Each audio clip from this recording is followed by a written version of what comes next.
tu as écrit 2 livres, dont l'un en fait sur les cafés patrimoniaux. Alors est-ce que ça t'a pris beaucoup de temps pour écrire? Alors le premier m'a pris 4 ans, parce qu'en fait je pensais me lancer dans une opération qui allait me prendre 6 mois, voire une petite année.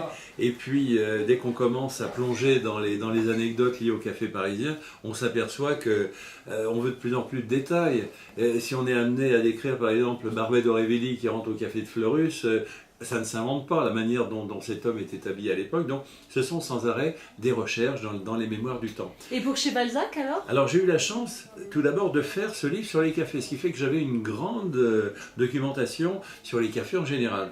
Et Jean-Louis, qui est un vieux copain depuis de nombreuses années, Jean-Louis Balzac, donc qui dirige ce restaurant aujourd'hui, puisque c'était plus un café, c'est un restaurant. Jean-Louis me dit, est-ce que comme tu as connu mon père, est-ce que ça te ferait plaisir d'écrire l'histoire du lieu que nous aimons? Ben, je lui dis, avec grand plaisir. Alors, ce livre est né de l'amitié entre Jean-Louis et moi, et puis aussi de Jean-Paul Belmondo, qui vient souvent, qui m'a fait l'honneur quand même de préfacer cet ouvrage. Jean-Paul est un homme charmant, adorable. Bon, il était avec, si mes souvenirs sont bons, Christian Brincourt qui était là, Gérard aussi, son ami comédien. Il y a toujours une foule d'amis qui sont là. Et puis, j'ai écouté et puis je lui ai soumis donc, le texte qui naissait au fil de cet entretien.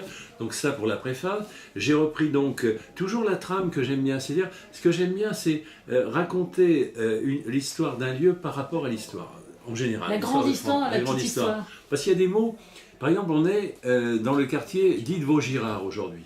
Pourquoi Vaugirard? Alors je me suis posé la question. Bah, c'est tout simple. L'histoire du quartier, on ne la connaît qu'à partir du XIIIe siècle. En 1258, c'est la première date réellement liée au café, enfin excusez-moi, à la plaine dite de Vaugirard aujourd'hui. Et ça correspond à l'anecdote suivante. Tout ça, ça appartenait à l'église. Et le responsable de cet immense terrain, c'était le prieur de Saint-Germain-des-Prés qui s'appelait Girard de Moret. Et ce Girard de Moret décide de créer une maison de convalescence pour les ecclésiastiques un peu fatigués en fin de vie, qui allaient prendre leur retraite. Et à 300 mètres d'ici, à 300-400 mètres à peine, on va construire une grande maison. Et cette maison, on se demande comment on va l'appeler, et on décide de l'appeler le Val-Gérard. Val-Girard, Val-Gérard. Et ce Val-Gérard va devenir par altération Vaugirard au fil du temps.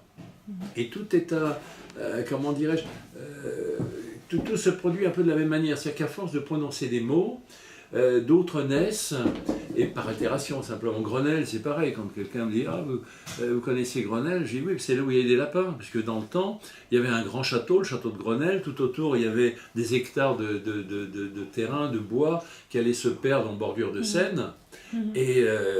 Et puis, on allait chasser le lapin de Garenne, Garanella, Granella, Grenelle. Donc, on allait à Grenelle parce que c'était la Garenne.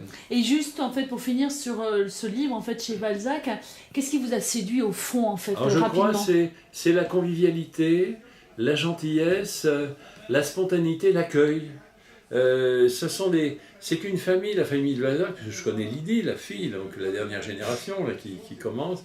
Ce sont des personnes qui ont véritablement réussi à conquérir le cœur des gens qui viennent, mais c'est pas artificiel, vous comprenez?